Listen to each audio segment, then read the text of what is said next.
Welcome back after the break. आप देख रहे हैं आज पाकिस्तान और अब हमारा सेगमेंट है डॉक टॉक। ख़ास तौर पे एक ऐसी कंप्लेन जो मौसम बदलने के साथ ही दोबारा महसूस होने लगती है, ख़ास तौर पे हमारे बुज़ुर्गों को। ये है जी रोमेटॉइड आर्थराइटिस, यानी आपकी गठिया का दर्द। आम तौर पे आपके जॉइंट्स, आपके नीज़ बहुत ज़्यादा प्रॉब्लमेटिक हो जाते हैं और ये सीजनली भी बहुत तेज़ी से वापस आ जाता है। सर्दियों में आपको इसका एहसास ज़्यादा होता है, तो फिर क्या करना चाहिए? आज हमें गाइड करने के लिए मौजूद हैं डॉक्टर अनम जमाल, जो कि कंसल्टेंट फिजिशियन है, रोमेटोलॉजिस्ट हैं। बहुत शुक्रिया अनम आपकी मौजूदगी का। मुझे ये बताएं कि गठिया का दर्द सर्दियों के महीने में ज़्यादा तकलीफ़ क्यों देता है? अच्छा, सर्दियों के मौसम में जो है वो वैसे ही दर्द की नौयत जो है ना वो थोड़ी सी बढ़ जाती है। अच्छा, गठिया का मैं आपको पहले ये बताती चलूँ कि गठिया का दर्द इस तरह का एक कि कभी जो है वो बहुत ज़्यादा नौयत के साथ वापस आता है, कभी सोया रहता है। तो सर्दियों में जोड़ों की दर्द, अकड़न की शिकायत बढ़ जाती है मरीज़ों की। ये यूजुअली सिर्फ ये नहीं कि सिर्फ ओल्ड एज में ही पेशेंट्स को जो है वो आर्थराइटिस का मसला हो। ये हमारी जो एज पॉपुलेशन है वो 40 टू 60 मतलब 30 टू 60 की एज तक किसी भी एज में आपके पास प्रेजेंट कर सकता है। आर्थराइटिस के मसले की वजह से ये कि स्टिफनेस, जोड़ों में अकड़ाव, इस तरह की कैफियत के साथ मरीज़ आपके पास आता है। अनम, तो जब आप किसी को डायग्नोस करती हैं, उससे 2-3 रिलेटेड मेरे सवाल हैं। सबसे पहले तो मुझे बताइए कि क्या ये हेरिडिटी है कि अगर मेरे वालदैन को या मेरे नानी दादी में से किसी को रोमेटॉइड आर्थराइटिस की शिकायत थी तो ये ज़रूरी है कि ये मुझे भी होगी? नहीं, ये बिल्कुल ज़रूरी नहीं है कि ये बिल्कुल आपको होगी, लेकिन इसके चांसेस होते हैं। चांसेस हैं कि हेरिडिटी तौर पे जो है वो पेशेंट आपके पास आए, तो अगर फैमिली में रन कर रही है तो हो सकती है कि आपको हो। कभी कभी ज़रूरी नहीं कि किसी फैमिली में बिल्कुल भी नहीं होती कभी किसी को, लेकिन आपके अंदर बॉडी में ऐसी कोई जीन्स मौजूद है जो कि किसी आपकी लाइफ टाइम के किसी भी ऐसे वक्त पे आपके सामने आई है जो कि आपको आर्थराइटिस का ऑनसेट होता है। जब आप देखें कि अगर आपको 30s में, लेट 30s में, 40s में ये पेन्स होना स्टार्ट हों या आपको अपने जॉइंट स्टिफ लग रहे हों, तो ये ऑनसेट में कभी किसी का जहन एकदम नहीं जाता कि उसको आर्थराइटिस हो गया है। तो उसकी डायग्नोसिस कैसे होती है? एक आम शख्स आजकल तो जैसे हर कोई कह रहा है ना जी, सीज़न बदल रहा है, मैं थका हुआ ज़्यादा हूँ, बॉडी अकड़ी भी फील कर रही है। So how is our normal tiredness and fatigue different from rheumatoid arthritis? देखिए, इसका ये है कि हमारे कुछ क्लिनिकल क्राइटेरियाज होते हैं और एक हमें कुछ क्लिनिकल असेसमेंट चाहिए होती है पेशेंट की। जो गठिया का दर्द है वो आमतौर पर सुबह के वक्त में हमारे पास मरीज़ आते हैं, वो ये शिकायत करते हैं कि उनके जोड़ों में सूजन आई हुई है। मोस्ट कॉमन जो सिम्टम होता है ना कि हम सुबह के टाइम पे उठते हैं तो जोड़ों में अकड़ाव इतना होता है कि हम मुट्ठी बंद नहीं कर सकते या हम खड़े होने में बिस्तर से बहुत ज़्यादा टाइम लगता है। और ये दर्द की नौयत ऐसी नहीं है कि आपकी एक हफ़्ते की हो या एक हफ़्ते से आपको सिर्फ हो रही हो, ये क्रॉनिकली चलती आ रही होती है। मोस्टली 6 वीक से ज़्यादा के टाइम ड्यूरेशन के आपके सेम सिम्टम्स हैं। आप सुबह उठते हैं, आपके पास जॉइंट में स्वेलिंग हुई हुई है, उमूमन तौर पर जो है ना ये हाथों के जोड़ों से स्टार्ट होती है और फिर दूसरे जोड़ों तक मुंतकिल होती रहती है। बिल्कुल सही। अच्छा डॉक्टर ना, मुझे ये भी बताइए कि क्या रोमेटॉइड आर्थराइटिस का ताल्लुक बढ़े हुए यूरिक एसिड से भी है? क्योंकि कुछ लोग कहते हैं जब आपका यूरिक एसिड बढ़ा हुआ हो तो यू हैव सिमिलर सिम्टम्स, तो आपस में ये रिलेटेड है? नहीं, यूरिक एसिड के पेन बिल्कुल डिफरेंट तरीके के हैं और रोमेटॉइड आर्थराइटिस के बिल्कुल डिफरेंट तरीके के हैं।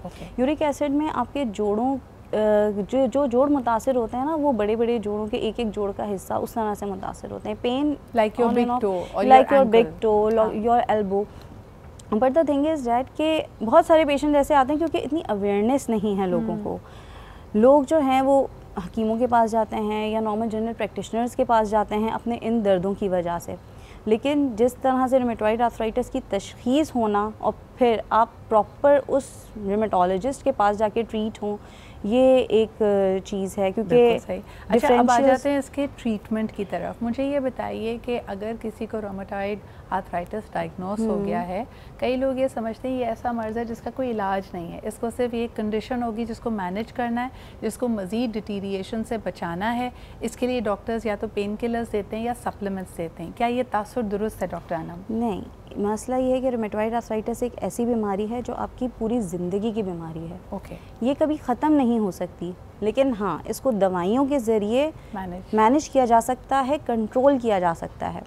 इसके साथ साथ ये कि रूमेटॉइड आर्थराइटिस की दवाइयाँ सिर्फ आपके पेन किलर्स नहीं होते या सप्लीमेंट्स नहीं होते, आपको पेन किलर्स दी जाती हैं, कोई शॉर्ट कोर्स स्टेरॉइड्स के दिए जाते हैं, और इसके अलावा इनकी प्रॉपर मेडिकेशंस होती हैं जिनको हम डीमार्ट्स कहते हैं, disease modifying anti rheumatic drugs होती हैं, वो हम देते हैं पेशेंट्स को। लेकिन इन ड्रग्स के साथ मॉनिटरिंग की भी ज़रूरत होती है, तो पेशेंट की कंप्लायंस और फॉलोअप ये बहुत इंपॉर्टेंट है, क्योंकि जहाँ पे ये मेडिसिन हैं वहाँ पे इनके कुछ साइड इफ़ेक्ट्स भी होते हैं जिनको हमें मॉनिटर करना होता है। आप कुछ कॉमन साइड इफ़ेक्ट्स के बारे में बता सकती हैं जो आपको लगता है कि नॉर्मल हैं, लेकिन हाँ मॉनिटरिंग की भी ज़रूरत है, इसको डिस्कार्ड भी ना करें, लेकिन अब आप इनको एक्सपेक्ट करें कि अगर यू हैव बीन डायग्नोज्ड? देखें, आप डिजीज़ साइड इफ़ेक्ट्स की बात करें या मेडिसिन रिलेटेड, देखें कुछ साइड इफ़ेक्ट्स हमारे पास होते हैं, जैसे कि कुछ लोग होते हैं, हम जब पेन को कम करने के लिए शॉर्ट कोर्स ऑफ स्टेरॉइड्स साथ में दिया जाता है ताकि जब तक आपकी डीमार्ट्स एक्ट करे तो तब तक आपका पेन जो है वो मैनेज हो जाए। तो पेशेंट्स हमारे पास आते हैं, उनको लगता है कि ये तो भाई हमारा पेन कंट्रोल कर रहे हैं and they have taken long durations of steroid course, तो उसकी वजह से स्टेरॉइड रिलेटेड साइड इफ़ेक्ट्स होते हैं, जिसमें आपके जिस्म का फूल जाना, हड्डियों का कमज़ोर हो जाना, शुगर के चांसेस उन मरीज़ों में ज़्यादा होते हैं, ब्लड प्रेशर हो सकता है। इसके अलावा जो गठिया की अपनी अद्वियात हैं उनकी वजह से जो हमें देखने पड़ते हैं, उसमें हम खून में कोई कमी तो नहीं हो रही या ज़्यादती तो नहीं हो रही किसी चीज़ की, या फिर आपके जिगर के फंक्शंस नॉर्मल काम कर रहे हैं या आपके गुर्दे नॉर्मल काम कर रहे हैं, कहीं आपके सीने में कोई इन्फेक्शन तो नहीं हो रहा या सीना मुतासिर तो नहीं कर रही कोई दवाई कि फेफड़े मुतासिर कर रही हो या दिल को मुतासिर कर रही हो, तो हमें फिर उस सूरत में वो दवाई थोड़े अरसे के लिए रोकनी पड़ती है और उसको फॉलो करना पड़ता है। ये इसकी मॉनिटरिंग बहुत ज़रूरी होती है। अच्छा, एक और चीज़ जो मैं आपसे पूछना चाहूँगी कि ये तो अद्वियात हैं जिसको ऑब्वियसली मॉनिटर भी करना है, इसको कंप्लाई भी करना है, आपने लाइफस्टाइल चेंजेस आपको क्या करने पड़ते हैं? क्या आपको खाने पीने में वर्जिश, स्ट्रेचिंग, कुछ एहतियात, कुछ परहेज़ी चीज़ें या कुछ चीज़ें जो आप रेकमेंड करती हो कि ये अब खाना आपके लिए ज़रूरी है, जैसे यखनी लोग कहते हैं कि जी पिएँ तो बड़ा फ़ायदा होगा, ये ज़रा लाइफस्टाइल मॉडिफिकेशंस के बारे में बताइए। देखिए, सबसे चीज़ ये लोग सोचते हैं, सबसे पहले आके पूछते हैं कि डॉक्टर साहब कोई खाने का परहेज़ तो नहीं है? हाँ, ठीक है, तो इसमें आपको किसी चीज़ का परहेज़ करने की कोई ज़रूरत नहीं है। ठीक है, आप जो चाहते हैं, whatever you want you can take it. लेकिन हाँ, अगर आप स्मोकिंग करते हैं, smoking is a big risk factor, तो आपको स्मोकिंग क्विट करनी है अपनी स्मोकिंग से, क्योंकि ये डिज़ीज़ जो है ना वो और एग्रेवेट होती है और मज़ीद बढ़ने के चांसेस होते हैं, तो इस वजह से हम उनको ये बोलते हैं कि आप खाने पीने में भले आपका जो दिल करे। और दूसरा ये बताइए एक्सरसाइज, कई लोग जब इतना जॉइंट्स में अकड़न या पेन महसूस कर रहे हैं, सोजिश आई भी है, तो क्या वो नॉर्मली जिम जा सकते हैं? उनको अपनी लाइफस्टाइल की एक्टिविटी को कैसे मॉडिफाई करना है? ख़ास तौर पे अगर आप ऐसी जॉब्स करते हैं जिसमें आपको लॉन्ग आवर्स खड़े रहना है या बहुत पैदल चलना है, can they still continue this? देखिए, हम पहले उनकी डिज़ीज़ को कंट्रोल करते हैं ताकि उनका पेन सबसाइड हो जाए। जब उनका पेन एक जगह पे आके सबसाइड हो जाता है, उनकी जो इन्फ्लेमेशन है जॉइंट के ऊपर वो अगर रिकवर हो जाती है, तो then we advise them to keep exercise और डू फिजिकल थेरेपी। अच्छा, और जैसे आपने कहा कि यूजली ये अपर लिम्ब से, आपके हाथों से, बाजुओं से शुरुआत होती है, but if it is affecting your feet, तो क्या आपको फुटवेयर भी मॉडिफाई करना पड़ता है? ख़वातीन की अगर बात की जाए, क्या वो हील नहीं पहन सकती? क्या उनको भी कंफर्टेबल फुटवेयर की तरफ जाना चाहिए? जी, कंफर्टेबल फुटवेयर हम एडवाइस करते हैं, क्योंकि जो है वो अक्सर सिर्फ इस डिज़ीज़ की वजह से भी नहीं, वैसे भी अगर कोई बहुत ज़्यादा हार्ड सोल के शूज़ वगैरह पहनती हैं फीमेल्स या बहुत ज़्यादा हाई हील्स पहनती हैं, तो वो मोस्टली कंप्लेन के साथ आती हैं कि उनको हील पे पेन होता है एक पॉइंट पे। तो उसके लिए हम पेन किलर्स, इनिशियली तो हम पेन किलर्स वगैरह एडवाइस कर देते हैं या थेरेपी, फिजिकल थेरेपी एडवाइस कर देते हैं, एक्सरसाइजेज एडवाइस कर देते हैं फुट की। अगर उससे भी नहीं कंट्रोल हो पाता तो फिर हमें मेडिकेशन की तरफ जाना पड़ता है, जिसके लिए हमें इंजेक्शन लगाने पड़ते हैं। अच्छा, एक सवाल मैं हमेशा पूछना चाहती थी कि हमारे यहाँ जो देसी तरीका है किसी भी जोड़ों की तकलीफ़, दर्द, सूजिश को दूर करने का, किसी को आप कहें जी स्पाज़म हो गया है, चुक पड़ गई है कमर में, तो बड़े बूढ़े हमेशा आपको कहेंगे कि ज़मीन पे, फ़र्श पे सो जाओ या किसी सख्त तख्त पे सो जाओ। लेकिन अगर किसी के जॉइंट्स में सोजिश आई भी है, ये उसके लिए बहुत पेनफुल हो सकता है, तो डॉक्टर अनम आप क्या रेकमेंड करती हैं कि नरम बिस्तर हो, मॉडरेट नरम हो, या जैसे तख्त या फ़र्श पे कहा जाता है उससे सोने से कोई फ़ायदा है? नहीं, बिल्कुल तख्त या फ़र्श पे तो नहीं सोने को मैं रिकमेंड करती इस तरह से, लेकिन यह है कि आप जिस पे कंफर्टेबल हों, आपको वो अपनी पोजीशन भी रखनी है और वो भी रखना है, ना बहुत ज़्यादा फोर्स अप्लाई करनी है कि जो, क्योंकि जॉइंट्स में ना वो बहुत डेलिकेट होते हैं आपके, थोड़ी सी भी, और अगर आपके जॉइंट्स में ऑलरेडी इन्फ्लेमेशन चल रही है तो वो तो आपको बहुत ही डेलिकेटली हैंडल करना है। बिल्कुल, तो इसलिए हम ज़्यादा स्ट्रिक्ट जो है वो बहुत हार्ड सरफेसेस वगैरह अब नहीं एडवाइस नहीं करते। तो तख्त पे या ज़मीन पे या फ़र्श पे इस नीयत से सोना कि जी आपको फ़ायदा देगा, हो सकता है आपकी सिचुएशन को बहुत एग्रेवेट कर ले। आखिरी सवाल करना चाहूँगी डॉक्टर अनम, ओबेसिटी, जब आपके ऑलरेडी जॉइंट्स में सोजिश है, आपको तकलीफ़ महसूस हो रही है, वज़न का ज़्यादा होना क्या मज़ीद आपकी सिचुएशन को कॉम्प्लिकेट करता है? बिल्कुल। और वज़न का ज़्यादा होना मोस्टली आपके इफ़ेक्ट करता है नीज़ को। सही। क्योंकि हम ओल्ड एज में देखते हैं तो ज़्यादा से ज़्यादा rheumatoid, apart from the rheumatoid arthritis, जो मोस्ट कॉमन हमारे पास ओल्ड एज में पेशेंट्स आते हैं वो नी जॉइंट की पेन की कंप्लेन के साथ आते हैं।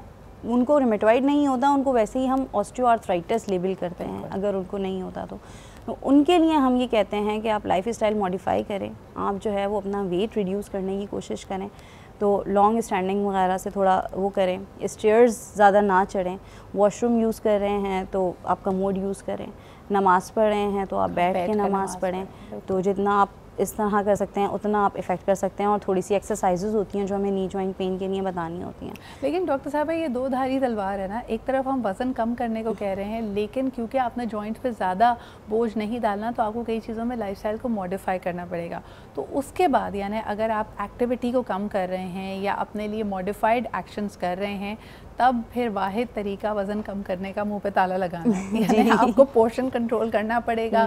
जो पहले आप बदपरहेज़ी करते थे, आपको यानी परहेज़ इसलिए नहीं कही जा रही क्योंकि आपकी कंडीशन ऐसी है, लेकिन वज़न कम करने के लिए लो कैलोरिक डाइट या फिर कैलोरिक डेफिसिट के लिए आपके लिए बहुत ज़रूरी है। Thank you so much doctor Anam for such very helpful tips. ये बहुत सारे लोगों का मसला है और इसके लिए हम लोकल अपने हैक्स इस्तेमाल कर रहे होते हैं, but these are some of the lifestyle changes that you need. And of course pain में रहना किसी को पसंद नहीं है, please consult a doctor. You have qualified rheumatologist in Pakistan जो कि आपको मदद कर सकते हैं। आप डॉक्टर अनम से भी रब्ता कर सकते हैं।